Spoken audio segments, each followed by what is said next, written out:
Acre കണക്കിന് ചതുരശ്ര kilometre പരന്നു കിടക്കുന്ന മരുഭൂമികൾ. ആഫ്രിക്കയിലെ സഹാറയും ഇന്ത്യയിലെ താർ മരുഭൂമിയും. വളരെ കുറച്ച് മഴ മാത്രം ലഭിക്കുന്ന ലോകത്തിലെ മരുഭൂമികളെക്കുറിച്ച് ഓർക്കുമ്പോൾ നമ്മുടെ മനസ്സിലേക്ക് ഓടിവരുന്നത് ചുട്ട് പഴുത്ത് വരണ്ടു കിടക്കുന്ന ആ മണലാരണ്യങ്ങളാണ്.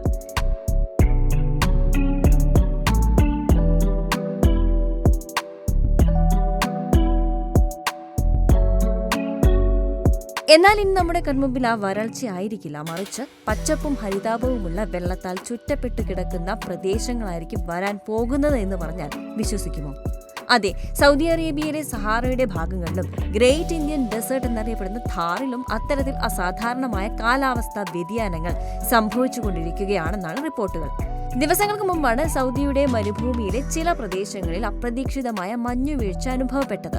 സൗദിയുടെ വടക്കൻ അതിർത്തി പ്രദേശമായ തബൂക്ക് പ്രവിശ്യയിലെ പർവ്വതനിരകൾ മഞ്ഞു പുതച്ചു നിൽക്കുന്ന കാഴ്ച സഞ്ചാരികളെ ആകർഷിക്കുകയും ആ അത്ഭുത കാഴ്ച ഗൾഫ് മേഖലയിൽ ആകെ ചർച്ചകൾക്ക് വഴിവെക്കുകയും ചെയ്തു. മരുഭൂമിയിലെ മണലുകളിൽ വെളുത്ത മഞ്ഞുപാളികൾ വീണ ദൃശ്യങ്ങൾ സമൂഹ മാധ്യമത്തിലും വൈറലായി. 30 വർഷത്തിന് ശേഷം ആദ്യമായാണ് ഇത്രയും വലിയ തോതിലുള്ള മഞ്ഞുവീഴ്ച സൗദി അറേബ്യയിലെ മരുഭൂമി കാണുന്നത്. മരുഭൂമിയിലെ മഞ്ഞുവീഴ്ച ലോകത്തിന് ഒരു സൂചന നൽകുകയാണ്. അത് കാലാവസ്ഥാ വ്യതിയാനവുമായി ബന്ധപ്പെട്ടതാണ്. അതിന്റെ അനന്തരഫലങ്ങൾ ഇനി എന്തൊക്കെയായിരിക്കുമെന്ന് ഗവേഷകർ അന്വേഷിച്ചുകൊണ്ടിരിക്കുകയാണ്. കാലാവസ്ഥ മാറ്റം എന്നാൽ ചൂട് കൂടിയ ദിവസങ്ങളാണ് എന്ന് പൊതുവെ നമുക്കൊരു തെറ്റിദ്ധാരണയുണ്ട്.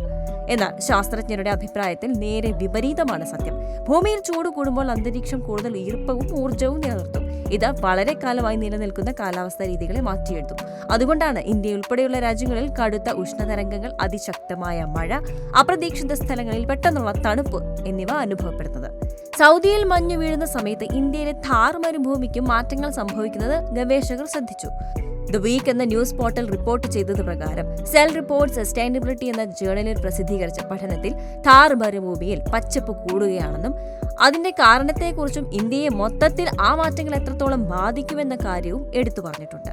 മണൽക്കൂനകൾ, പാറക്കെട്ടുകൾ, പുൽമേടുകൾ, ഉപ്പ് സമതലങ്ങൾ എന്നിവയ്ക്ക് പേരുകേട്ട ഇന്ത്യയിലെ ഥാർ മരുഭൂമി പ്രധാനമായും രാജസ്ഥാനിലെ 13 ജില്ലകൾ, വടക്കു പടിഞ്ഞാറൻ ഗുജറാത്ത്, പഞ്ചാബ്, ഹരിയാന എന്നിവയുടെ ചില ഭാഗങ്ങളിലായി വ്യാപിച്ചു കിടക്കുന്ന മരുഭൂമിയാണ്. പാകിസ്ഥാന്റെ തെക്കുകിഴക്കൻ മേഖലയുടെ ഒരു ഭാഗം വരെയും ഥാർ മരുഭൂമി നീണ്ടുകിടക്കുന്നുണ്ട്.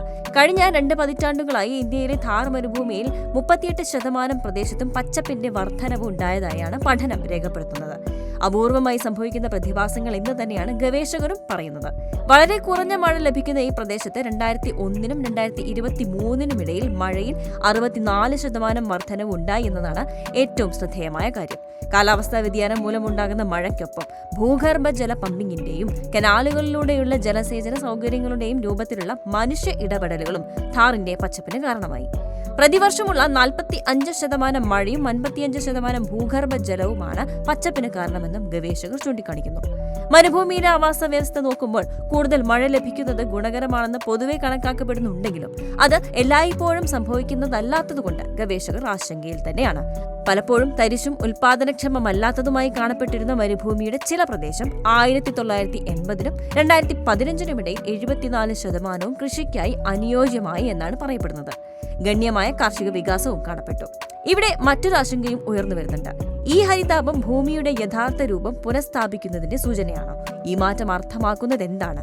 ശാസ്ത്രജ്ഞരുടെ അഭിപ്രായത്തിൽ ഥാറിന്റെ പച്ചപ്പ് നല്ലതും ചീത്തയുമായ സംഭവങ്ങൾക്ക് വഴിവെച്ചേക്കാമെന്നാണ് പറയപ്പെടുന്നത്. ഒരു തരത്തിൽ കാർഷിക മേഖലയ്ക്ക് ഈ പച്ചപ്പ് അനുകൂലമായി ഭവിക്കുമെങ്കിലും മരുഭൂമിയിൽ ഇന്നേ വരെ വളർന്നിട്ടില്ലാത്ത വിളകൾക്കായി വെള്ളത്തെ ആശ്രയിക്കുന്നത് കൂടിയാൽ കാലാവസ്ഥാ വ്യതിയാനം ഉണ്ടാകുമ്പോൾ ചിലവും മറ്റു കാര്യങ്ങളും ബുദ്ധിമുട്ടാകുമെന്നാണ് ശാസ്ത്രജ്ഞർ പറയുന്നത്.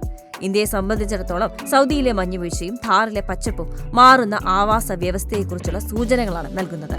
കാർഷിക ചക്രങ്ങൾ, ജല മാനേജ്മെന്റ്, നഗരാസൂത്രണം എന്നിവയെല്ലാം ഓരോ സീസണെയും ആശ്രയിച്ചാണുള്ളത്. ഈ മാനദണ്ഡങ്ങൾ തകരുമ്പോൾ വിളനാശം മുതൽ നഗരത്തിലെ വെള്ളപ്പൊക്കം, ചൂട് മൂലമുണ്ടാകുന്ന മരണങ്ങൾ വരെ നഷ്ടങ്ങൾക്ക് കാരണമാകാമെന്നാണ് റിപ്പോർട്ടും. ഇന്ത്യയിലും ലോകത്തിന്റെ മറ്റു ഭാഗങ്ങളിലും കാലാവസ്ഥാ പ്രതിസന്ധി ഇതിനകം തന്നെ ചുറ്റി വലിഞ്ഞു കഴിഞ്ഞിരിക്കുന്നു എന്നാണ് ഈ മാറ്റങ്ങൾ കൊണ്ട് അർത്ഥമാക്കുന്നത്.